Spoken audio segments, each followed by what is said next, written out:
In a village nestled along the banks of the mighty Niger River, there lived a humble fisherman named Chima. His family had fished these waters for generations, and he knew every ripple and current like the back of his hand. Despite his skill, the river had grown stingy, yielding fewer and fewer fish with each passing day. The villagers whispered of a curse, but Chima held faith that the river would provide. One sweltering afternoon, as Chima cast his net into the shimmering waters, he heard a faint cry. Straining his ears, he realized it was the desperate plea of someone in distress. Without hesitation, he abandoned his boat and plunged into the river, swimming towards the sound. He found a beautiful woman struggling against the current, her silken robes tangled in the reeds. With great effort, he freed her and brought her to shore. "Thank you, brave fisherman," she gasped, her eyes sparkling like the river itself. "I am Neka, the goddess of this river. You have saved my life, and for that, I owe you a debt of gratitude." Chima was stunned. He had heard tales of Neka, the powerful and benevolent river goddess, but never imagined he would meet her. He bowed deeply, his heart pounding with awe and reverence. "I am honored, great goddess. I seek no reward, only the continued bounty of your waters." Neka smiled, her expression both kind and enigmatic.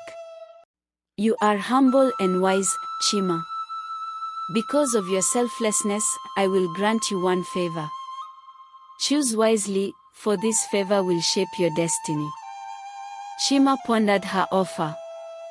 He could wish for endless fish, wealth, or even power, but something deep within urged him towards a different path. "I wish for the well-being and prosperity of my village," he said finally. "May your river bless us with abundance and protect us from harm." Neka's smile widened. "Your heart is pure, Chima. Very well.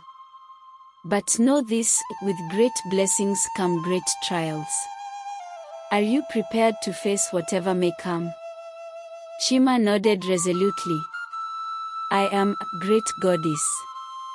With a wave of her hand, Neka vanished into the river, leaving behind a shimmering trail of water that sparkled in the sunlight.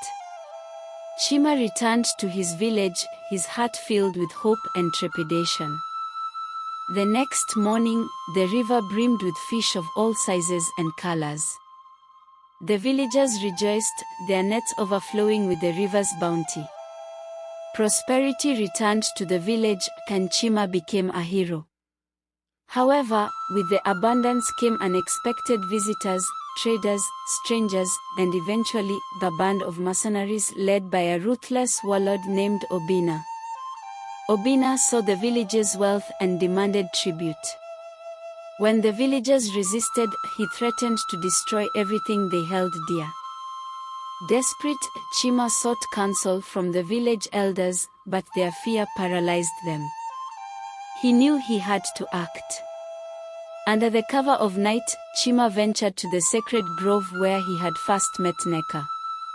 Kneeling by the river's edge, he called out to her, his voice trembling with urgency. "Great goddess, hear my plea. The village is in grave danger. I need your guidance." The river stirred, and Neka emerged, her face grave. "Chima, the trials I warned you of have arrived. To protect your village, you must undertake a perilous journey to the heart of the enchanted forest. There, you will find the guardian spirit. Only with its blessing can you defend your people."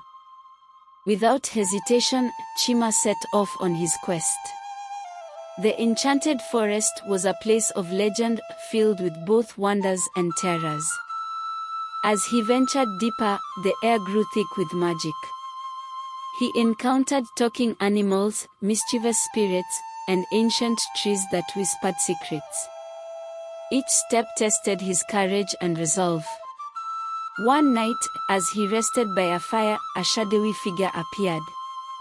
It was an old man with eyes that gleamed like stars. I am Is, the guardian spirit, he said. Why do you seek me, mortal? Chima recounted his tale, his voice steady despite his fear. Is listened intently, then nodded. You have a brave heart, Chima. To earn my blessing, you must answer a riddle. Fail, and you will be lost in this forest forever. Succeed, and your village will be saved. Chima's heart pounded, but he nodded. I am ready. Isa's eyes sparkled as he spoke the riddle. I am not alive, but I grow. I do not have lungs, but I need air. I do not have a mouth, and yet I can drown. What am I? Chima's mind raced. He thought of the river, of the trees, and then it struck him. Fire, he answered. The answer is fire. Is smiled, his form shimmering with approval. You are correct, Chima. You have proven your wisdom. I grant you my blessing. Return to your village, and you will find the strength to defeat your enemies. With the guardian spirit's blessing, Chima hurried back to his village. He arrived just as Obina and his mercenaries launched their attack. Empowered by the spirit's magic, Chima fought valiantly, his every move guided by an unseen force. The villagers, inspired by his bravery, joined the fight. Together, they repelled the invaders, then Obina fled in disgrace.